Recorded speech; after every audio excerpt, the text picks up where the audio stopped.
There is so much more to your vision than the score on the eye chart.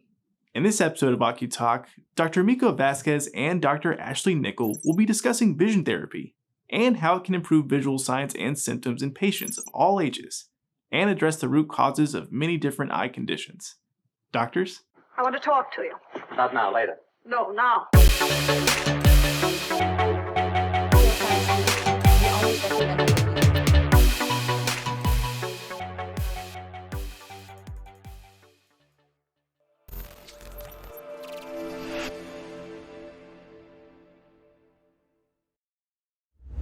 Hello everyone, and thank you for joining us for a brand new episode of OCuTALK. My name's Nick, and today we have a very special guest, actually two very special guests with us.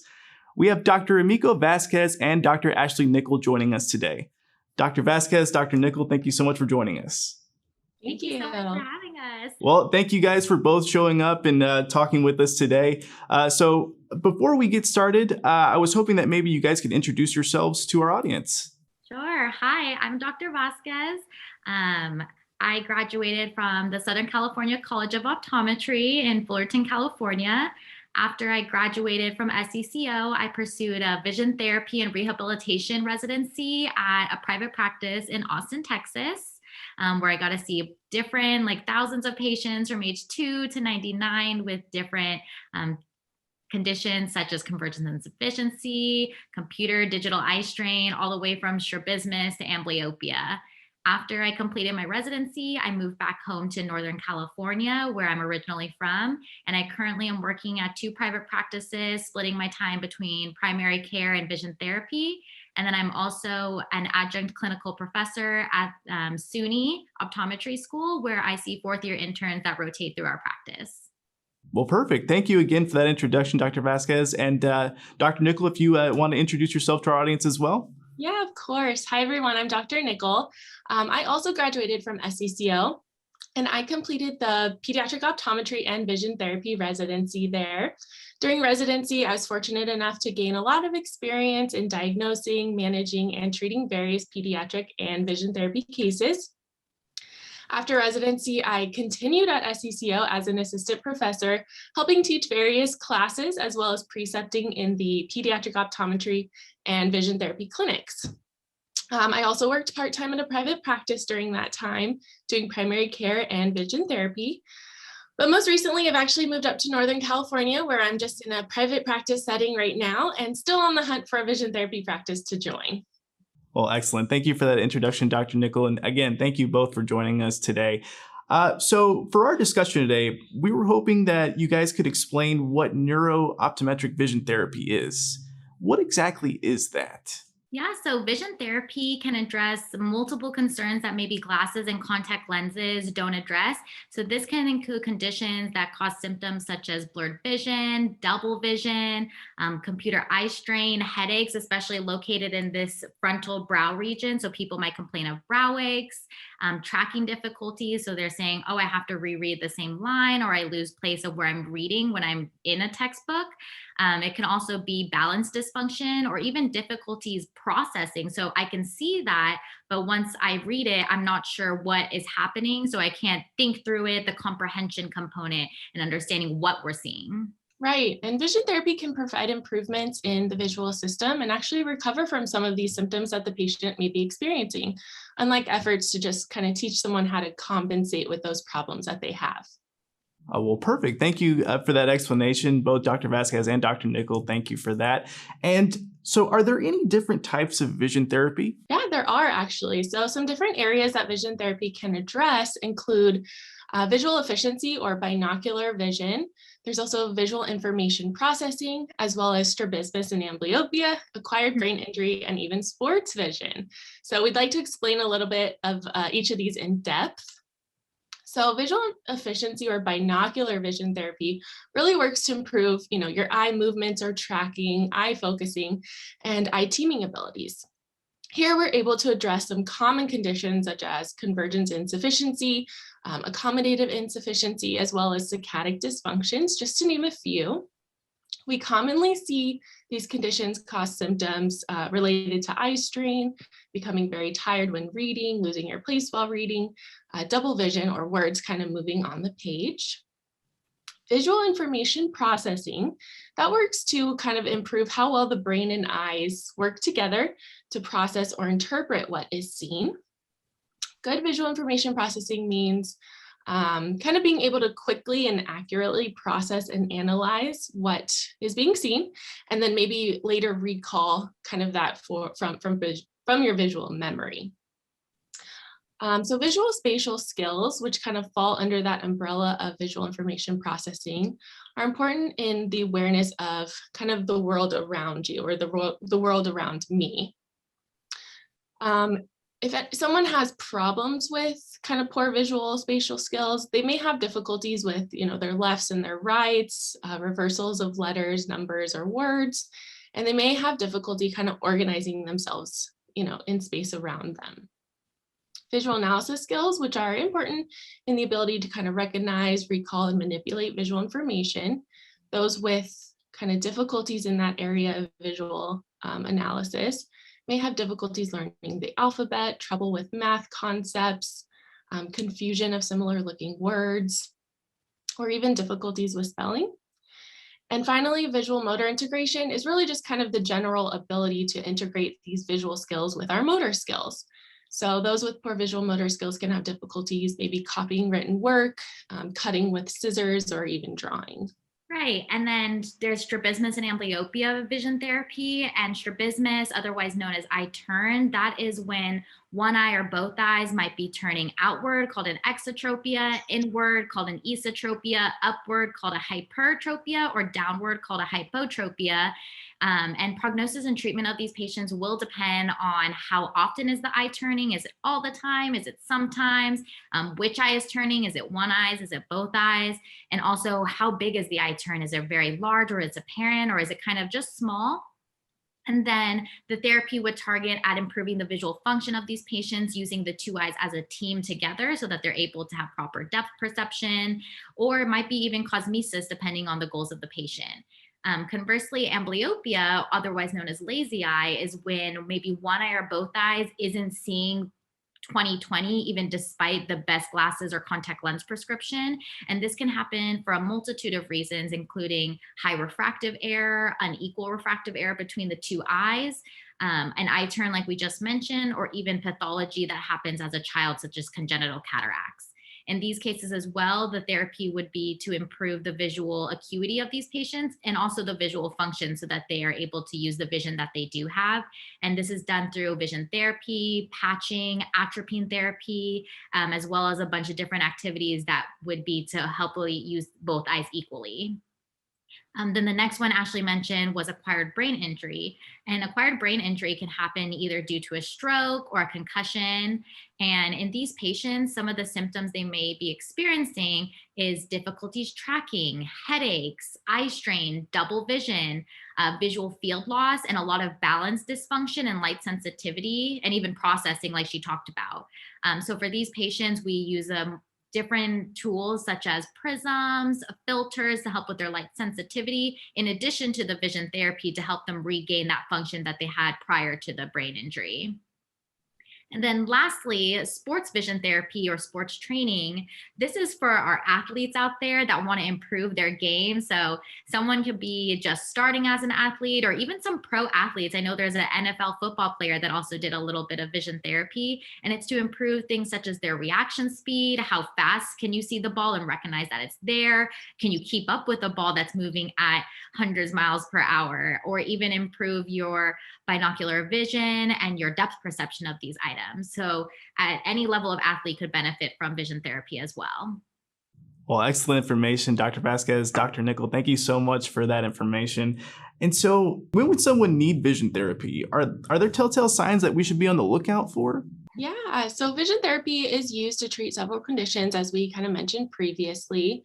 Some of the most common symptoms that we see probably coming through our clinics, though, are things like rereading lines when reading, losing track of place while reading, difficulties maybe catching a ball or with their depth perception, double vision, again, an eye turn, right? One eye drifts in or out, even eye strain, fatigue, especially after extended periods of near work is what we really most commonly see. Yeah, and if you have any of these symptoms or if you have any new symptoms, you would definitely want to schedule a visit with your eye care provider to address them and come up with the treatment plan. Well, perfect. Thank you for that information, Dr. Vasquez and Dr. Nickell. And so, how does it work? And so what's the process like for vision therapy? Right. So vision therapy would start with an exam with someone who specializes in vision therapy. So that could be someone who did like a vision therapy residency or has a lot of experience working with these types of patients. In that exam, there would be a very detailed case history asking about what symptoms you're experiencing, what your goals are for the vision therapy. And then there would be a battery of specialized tests to assess different areas of your vision. And that doesn't just mean glasses prescription. We're looking at what causes your eye strains, what's causing your symptoms. We look at your tracking abilities, your focusing system, your eye musculature, your processing. There's a battery of tests for that as well. So we look at all these different areas that can relate to vision. And then from that, we identify where are there areas for growth. And then we work with the therapist to create a detailed plan that is individualized to your specific needs for the therapy program. Yeah, and while all programs are different and specifically catered to each individual, on average, the patient would work, weekly with a vision therapist or an optometrist to really learn these new eye skills and further practice on their own at home would be necessary to kind of improve all those eye skills that will help their symptoms overall. And in therapy, we really like to break down each eye skill to kind of early fundamentals, try to build on those skills as the weeks progress.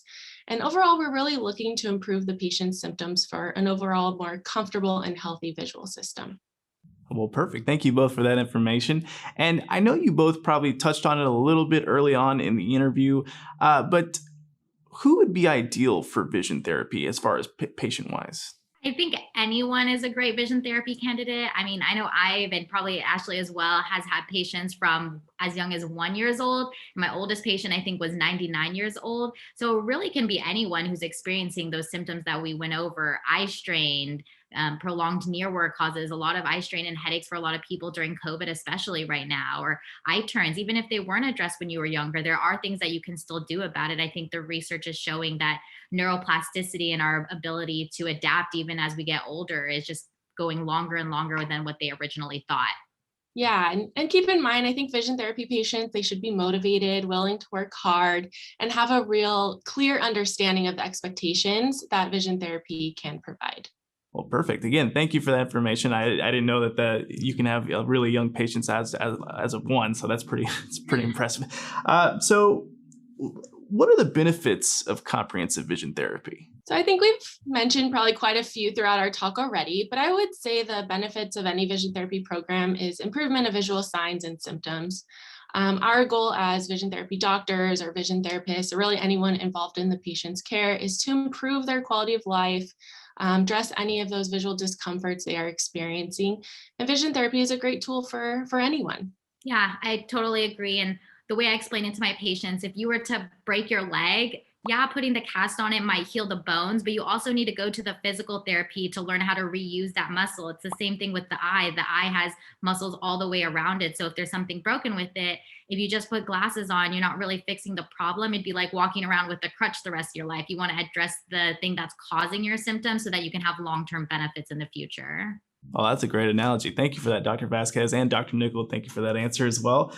And so, how does it relate to our actual eyesight? Is it beneficial for people who don't have 20/20 vision? Definitely. Vision therapy can be for someone who has 20/20 vision, but is still experiencing like the double vision, the eye strain that glasses and contacts don't address. But it can also be for those who don't have 20/20 vision, like in terms of amblyopia, especially if caught early on, the potential to get to a better acuity is really high. So it can really be from anyone from 20/20 to even low vision, just learning how to use the vision that they do have and what we can teach them with tracking and making use of what they have or what they don't have. Yeah, I think it's so important that, people know there's so much more to vision than just the 20/20 eye chart. Yeah, definitely. Well, definitely. Thank you both for that information. And so, what new technologies or new developments are on the horizon for vision therapy that we should be on the lookout for? Yeah. So, I mean, there have been a lot of new technologies developed over the years, a lot of computer systems, even virtual reality things. So I can only imagine that this will continue to develop and grow as our technologies get better, and also as our understanding of the brain and visual system continues to grow. Yeah, I agree. There's constantly new developments in the visual system and the technology that we can use, not only in optometry, but even these big tech companies are very into the virtual reality and how we can use the visual system and all the information that it can take in to create these augmented realities or help people visually see better and just manipulate vision in so many ways we didn't even know possible even just a few years ago. Well, excellent. I'll definitely be on the lookout for those in the future. Thank you both for that information. And before we leave today, was there anything that either of you would want to end with? Yeah, I think we have our PSAs to end with. Yeah, so if you or anyone you know is experiencing any of the common visual symptoms that we have mentioned, right, like blurred vision, double vision, visual fatigue, eye strain, headaches, etc., be sure to see your optometrist for a comprehensive eye exam, and further evaluations can be done to really address those visual symptoms that you may be experiencing. And also be sure to get your kids in early for exams. Sometimes easier to treat some conditions that are caught early on. And remember, good vision and a good visual system is really important for classroom or virtual learning, I guess, as we do these days. Sometimes kids, especially if they are young, they don't really know, that the board or the computer screen isn't supposed to be blurry. And sometimes they don't know how to express that to you. So it's really important to get kids in early on and really yearly after that, so we can address any of those issues right away. Yeah, I agree exactly what she said. And for our doctors that are listening, I mean, that also involves us like being advocates for these young patients or even patients that we know that are older that have some of these symptoms.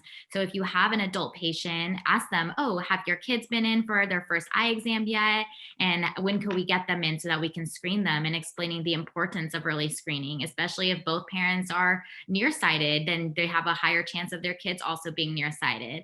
And then for our older patients from school age to adults to the elderly, asking them, don't just limit it to, are you experiencing flashes, floaters? Also ask, do you have double vision? Do you have eye strain after you're on the computer for periods of time? Adding these two simple questions and maybe a small cover test or a near point of convergence can tell you a lot about how the binocular vision system is working, and not just are you 20/20. So us as optometrists can be advocates as well in getting these patients seen early and addressing their symptoms as well. Well, those are definitely important PSAs. Well, thank you both so much for that information. Everyone, that's Dr. Emiko Vasquez and Dr. Ashley Nickell. Dr. Vasquez, Dr. Nickell, thank you both so much for joining us today.